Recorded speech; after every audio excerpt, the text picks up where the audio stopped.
Hello, I'm Jason Davis, and welcome to a special interview with representatives of Ocean School. I've got three visitors with me here, and they're going to be speaking about a unique project which will involve a few nationals, all with the aim of informing the public, and the world for that matter, on the oceans and its importance to humanity. With me, I have Mr. Boris Worm, the Scientific Director of Ocean School.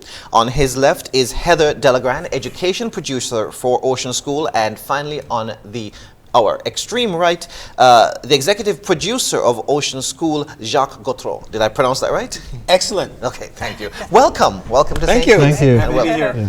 All right, now let's start off with the basics, because I'm sure some persons are hearing about Ocean School for the first time. Mr. Worm, tell us, what exactly is Ocean School? So Ocean School is a virtual education platform. So it's a website, oceanschool.ca. Everyone could go on there right now.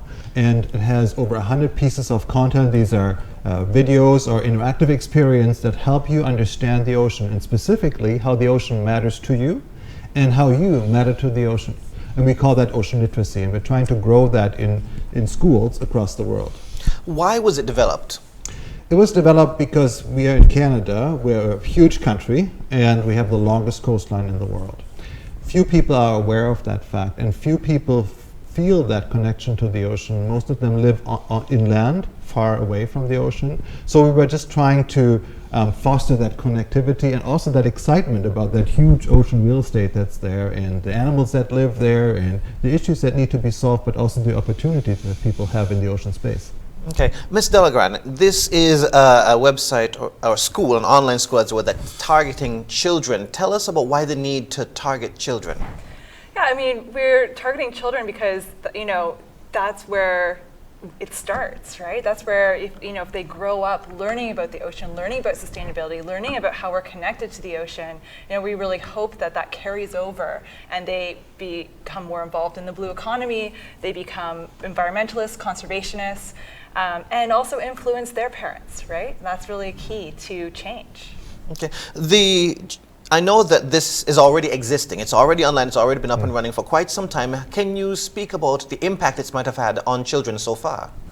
Well, we do see that students get really excited about Ocean School because it's bringing in technology into the classroom. It's student-centered. It's really based around inquiry-based learning, so getting students to ask those big questions, and it's modeling it too. In our videos, we have scientists who are asking questions, modeling that kind of wonderment, curiosity about the ocean. And we do see teachers able to teach their subjects through an ocean lens, and this is really important for us. Okay. Mr. Gautreau, now you are responsible for the website itself, if I understand. What can people expect to see on the website? Well, I mean, Ocean School, one of the goals was to really find new ways to engage students. So, at the National Film Board, where Heather and I work, we've been making documentaries for 75, 80 years and creating content for schools for almost 70 years. But we wanted with this project to really stretch that out and to innovate. And so what's interesting about Ocean School is, yes, you'll find some traditional video, but you'll also find 360-degree immersive video. You'll find augmented virtual reality. You'll find interactive pieces. So it's quite an engaging experience. And I think the special sauce of Ocean School is the fact that every time you have a piece of media, you always have an activity for the classroom that's been designed by Heather and her team. I mean, video content, there's videos on YouTube.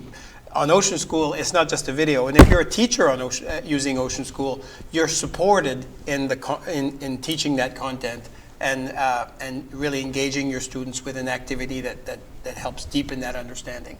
How easy would you say it is to integrate the Ocean School website into a lesson plan? Well, we talk to teachers all the time, right? So it's our priority to make it as easy for them as possible. And Heather made a good point. It is teaching through an ocean lens. So an example I often use, teachers for years have taught the food web with the cow and the grass and the sun.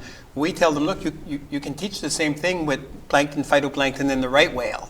So it's using that sort of new lens and new way to teach it. Teachers do not need to be marine biologists to use Ocean School. We support them with that content. And all of our content is, all the activities are made in something, Google Slides or PowerPoint, so teachers can download them and modify them for their class. So if it's not quite going to fit what they need to do, they can download it, take those ideas, and make it a perfect fit for their classroom. So it's customizable then? It's very customizable. Absolutely, and it stretches wide. For sure it has science as its sort of backbone, but you can use it to teaching language arts, economics, social science. Like whenever we go somewhere and create content, for example, here in St. Kitts and Nevis, we're not just looking at the ocean, we're looking at the entire sort of socioeconomic structure. Okay, right. And speaking of the larger structure, let me go to Mr. Worm. Now, first of all, you're here in St. Kitts. Who have you been meeting with and interacting with? So we've had an amazing 2 weeks. I will say this is a very, very welcoming country, and we've been meeting with so many people across St. Kitts and Nevis. And so we were invited by the High Commissioner, so this is the Department of Foreign Affairs. They have a long-standing relationship with Dalhousie University where I teach. And so they came to us and said, this looks like something we could use in St. Kitts and Nevis. Could you come down here? They invited us to come down. We were meeting with them, with the Department of Education to get teachers involved. We've been meeting with the Department of Marine Resources because there's a lot of questions about fish stocks and marine protected areas and those kinds of tools. We've been meeting with the Department of Tourism because, of course, ocean tourism is growing very rapidly, and the sustainability of that is something we want to highlight and work on. So there's all these different, we've been meeting with fishermen, with tourism operators, and on and on and on. And I've also been doing a lot of hiking and traveling here and just seeing the beauty of the country and meeting its wonderful people. And it's been a very, very rich experience, I think, for all of us. We felt very at home here, and we're very happy to come back here to film. And I would assume that you're also meeting with the Education Ministry. Tell me about that interaction. They were so excited. And what's really great about the timing is that the Ministry of Education is working on a new curriculum that is more student-centered, that does bring in inquiry-based learning. And so this is a great time to be collaborating with the Ministry of Education to create resources that make sense for teachers in St. Kitts and Nevis. Okay. Now, back to Mr. Worm.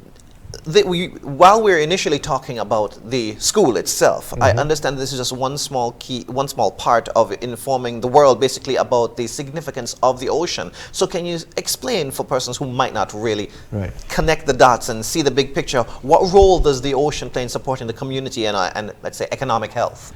Well, first of all, when you look at the ocean, at the planet from space, most of it is blue, right? 70% of it.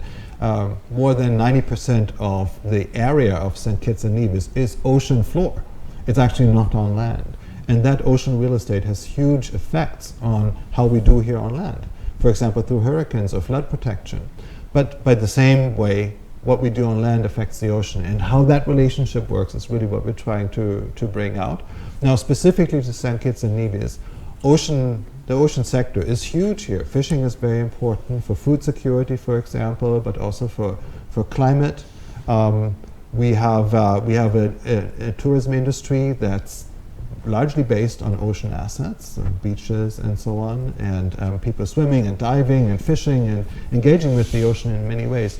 So we just want to grow that awareness of how important the ocean is to our lives, and that importance certainly is growing, particularly in an era of climate change, and that's something we really would like to highlight, and that the High Commission of St. Kitts and Nevis is also really interested in. They've been to the climate conferences in Glasgow and Sharm el-Sheikh and been seeing how other island nations are struggling with climate change and how we can adapt to those changes in the most productive way. Have you guys met with the Sea Turtle Awareness Group here? Yes, we have. Just yesterday we were walking a number of turtle nesting beaches and seeing how those beaches are situated within existing developments and thinking about and discussing, working through how to protect those turtles in a better way, that they keep coming back here to breed. And we're meeting this afternoon with Dr. Stewart, who is running the Turtle Network here in St. Kitts. So we're very engaged with that question as well. Okay, great. Now, I think Ms. Delagran would be the best person to ask this. Now, how is the ocean taught in schools right now, and what type of content would you like to see?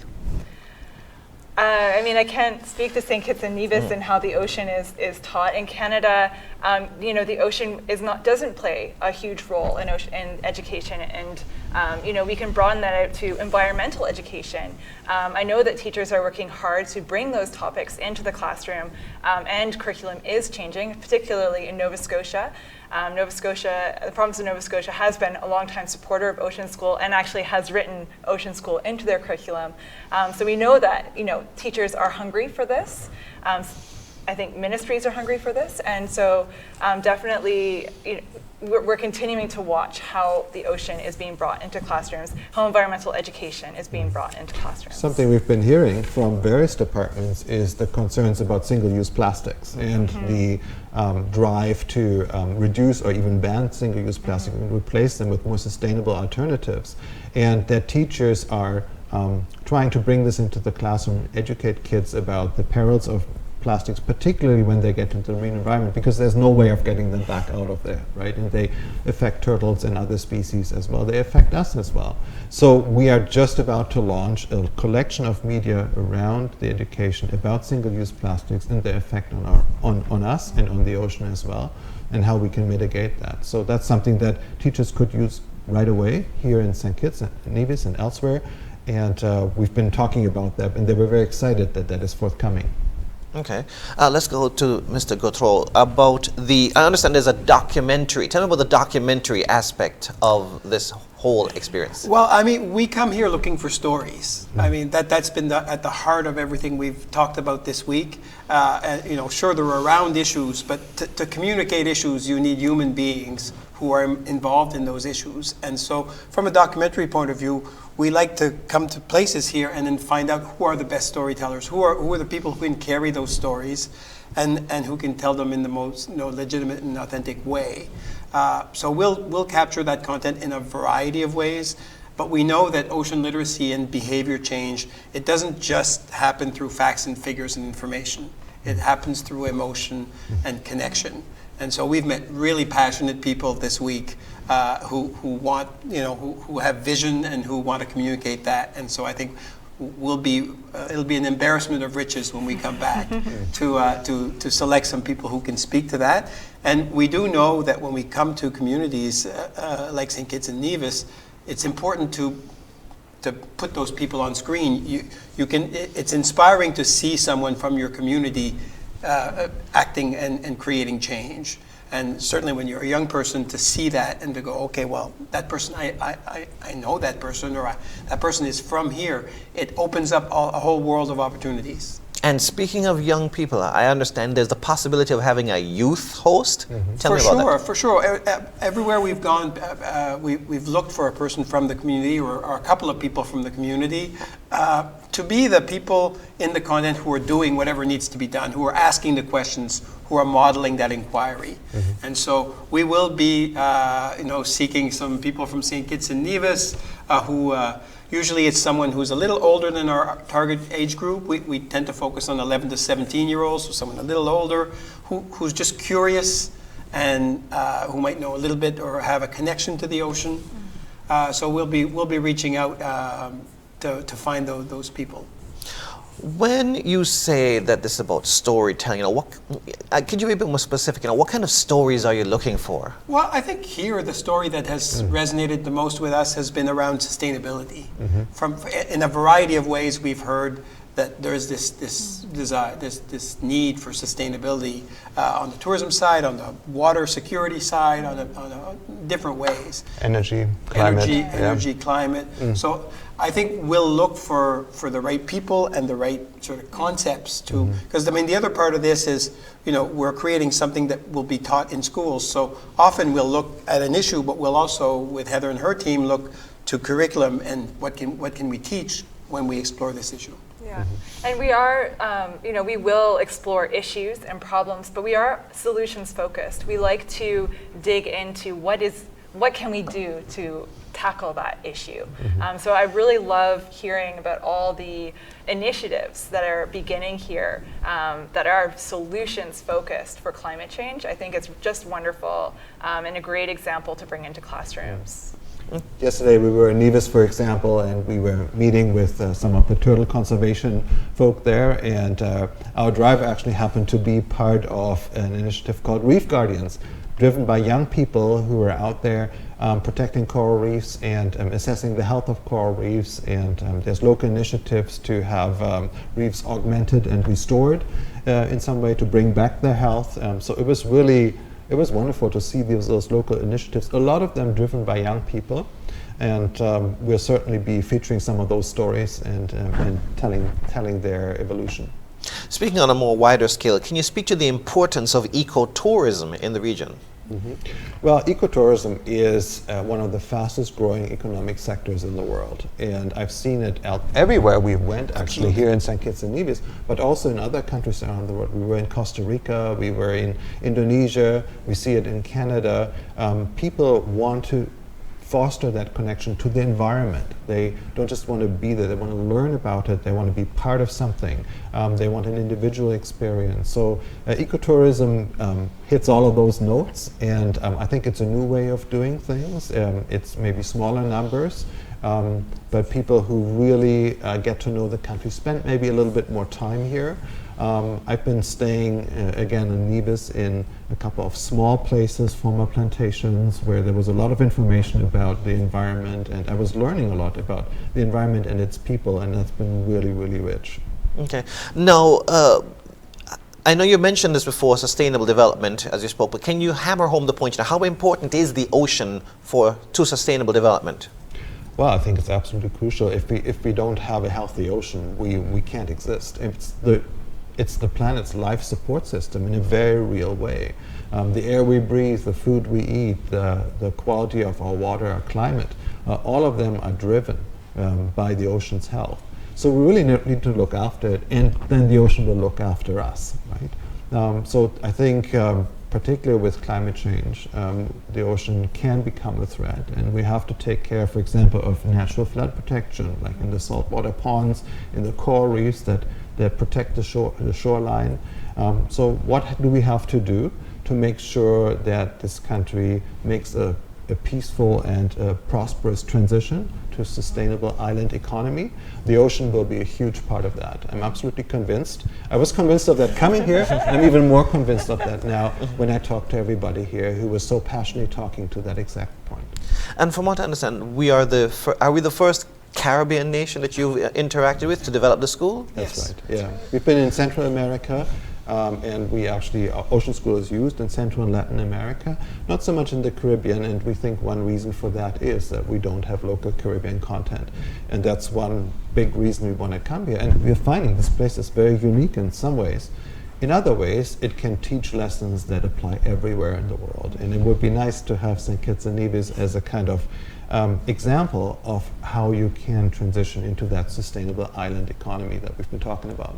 Okay, and how you can lead ocean education, bringing it into the classrooms, being the first to really use Ocean School in your classrooms. And one of the unique things about Ocean School, because of the tools that are part of it, is it can play a role even in demystifying the ocean, to bring people to places where that might be inaccessible or that they wouldn't necessarily go. We can bring people underwater in 360 or in virtual reality. We can play a role there in understanding the ocean and seeing the species and creatures that are underneath, seeing the reefs. So I think that's part of what we're hoping to do too, is really illuminate those and immerse people in that context. Well, this sounds like such a big a big endeavor. I'm wondering, how difficult was it to get off the ground? What were some of the challenges you faced in getting this up and running? Well, I mean, initially in Canada, we started in Canada, and as I said, it's a huge ocean nation, but it didn't see itself as such.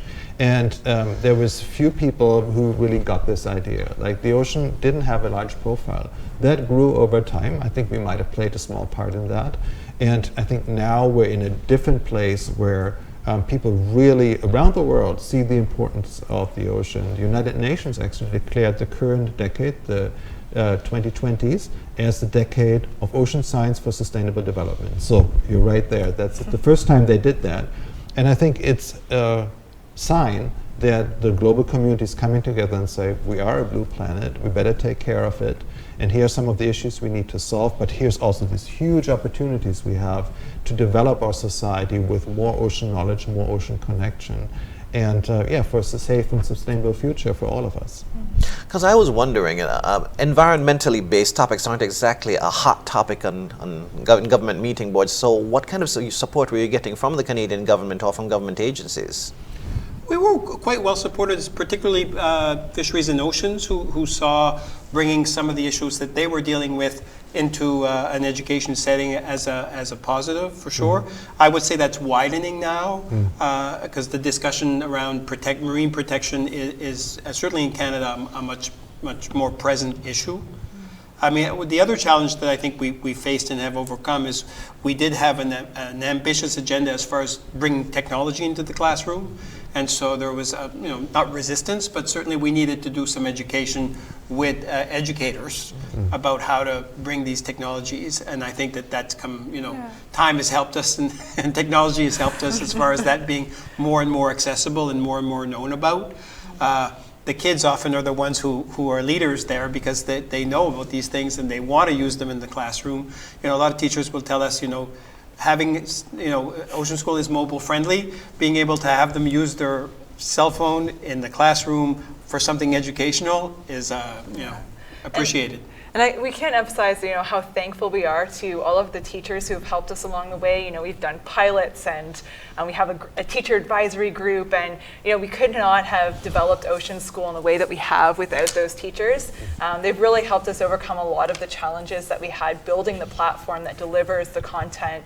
We're just so thankful to have such a wonderful group of teachers supporting us. And quite excited about the conversations we've had with educators here. I think we're going to have the same level of collaboration and engagement, and so that's exciting. That kind of ties into my next question. What's been the feedback like from the educators you've been speaking with here?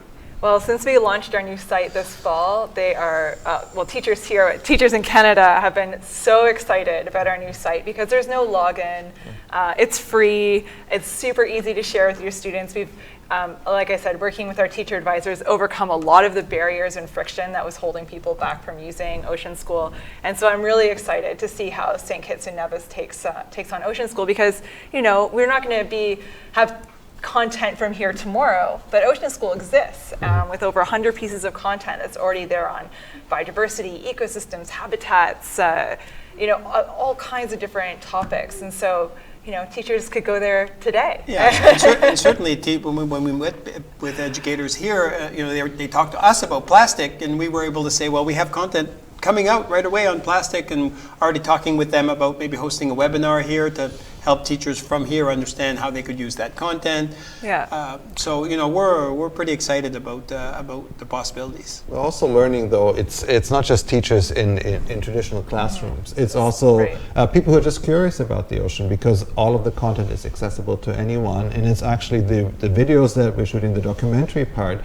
is at a level you would see at Discovery Channel or the BBC. It's well-produced content that's just as accessible to adults, and we see more and more of that. During the pandemic, a lot of parents in Canada were teaching their kids at home because they couldn't go to school. I assume the same was true here. And they used Ocean School quite. They discovered Ocean School as a at-home resource for teaching and deepening learning, and they become very, very engaged. So we saw a huge uptick in our numbers. We can track that through our website during the pandemic, and it's become more mainstream since then.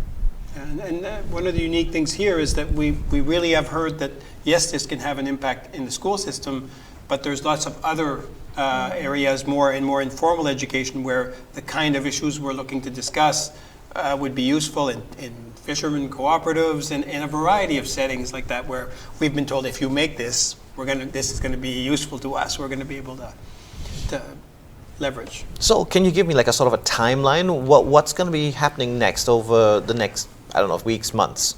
Well, we're very sad to be leaving this beautiful country this weekend. We'll go back home and we'll assemble basically a skeleton of content that we think would reflect some of the issues and the opportunities we've been hearing here with regard to ocean conservation and ocean sustainability and the ocean economy. And so that would be put together. We would go back and forth with our partners at the various government departments and the various organizations we've been talking to, identifying people we want to talk to, raise some funds, that's always important, and then come back, hopefully within a year's time, with a camera team, working with local camera team as well, to produce the content and then put it on our website. So hopefully within a year and a half or so, we would have something on our website, but it does depend on funding, which we're currently pursuing. What would you say is the overall goal? What is it? What drives this whole movement? What's the core desire that pushes all of this? Okay, so I fell in love with the ocean when I was 3 years old, and there's pictures of me by the beach where I'm just beaming. I want every kid to be like that, because this is an ocean nation. The ocean is so important to Kittitians and Nivisians, and we want kids as engaged as humanly possible with that huge space and that beauty and that wonder and that opportunity that lies out there for them. There's so many new jobs coming up. We've been hearing this from the Department of Tourism, for example, that a lot of Kittitians and Nivisians are not qualified for some of these jobs because they lack the ocean education, they can't swim. So these are some of the things we like to overcome and encourage people to just fall in love with the ocean. Really, that's what it's all about, because you only look after what you love and care for. Indeed. Ms. Delagrande, what do you want to see come out of this from an educational standpoint? Out of our trip in St. Kitts and Nevis, well, I'm really excited about engaging with new teachers, like teachers who from this country, and I'm really excited. We don't have content yet that explicitly tackles climate change and sustainability. Well, we do have sustainability content, but climate change. And this is a fantastic example of a country that is facing it head on. And I'm really excited to bring that not just into classrooms here, but in classrooms around the world. I think this is just a great example of a solutions-focused country. Okay. And Mr. Gautreaux, I hope I said that right. It's good. The same question to you, from the standpoint of technology and production and documentary, what are you hoping to see come out of this? Well, I mean, first of all, you can just have to turn on a camera in this beautiful country and it looks good. It's going to look good. But beyond that, I think, like Heather, I think there's some key stories here that resonate here, but that can resonate across the planet. So that's exciting. Technology-wise, we've been sharing while we've been here a new storytelling tool that we've developed in Canada that we'd like to bring here, which is an augmented reality map. We had an unbelievable conversation this morning with some of the people working in planning here, and they've got this great data and great stories to tell. So I think we're looking, it's been really fun to think that there are things that we've built that we can continue to grow in the stories we'll tell here. Okay, great. Well, we're almost out of time. Mr. Orme, is there any final words you'd want to leave us with? Well, we're just so grateful to the people of St. Kitts and Nevis for inviting us to the High Commission, to the government departments we've been talking about, education, Department of Marine Resources. They will actually help us with boats on the water and getting this done here and then getting it into schools. And the Department of Tourism was very helpful as well. So we're just really, really grateful to be here. We're heartbroken to leave, but we will be back, and we will be back soon. And hopefully we can have another conversation and update you on how it's been going and how it's coming all together. I'll hold you to that. Very much so. That's very good. I look forward to that as well. Well, thank you all for joining us and educating us on the Ocean School, Ocean Frontier Institute, and the interactions you've been having in St. Kitts and Nevis and your future plans. Thank you once again. Thank you, Jason. I've been speaking with representatives of Ocean School, informing us of a new digital platform that will be coming to feature, will soon be featuring content from St. Kitts and Nevis, all in an effort to educate the youth about the ocean and its ties to sustainable development. Thank you. I'm Jason Davis for ZIZ TV.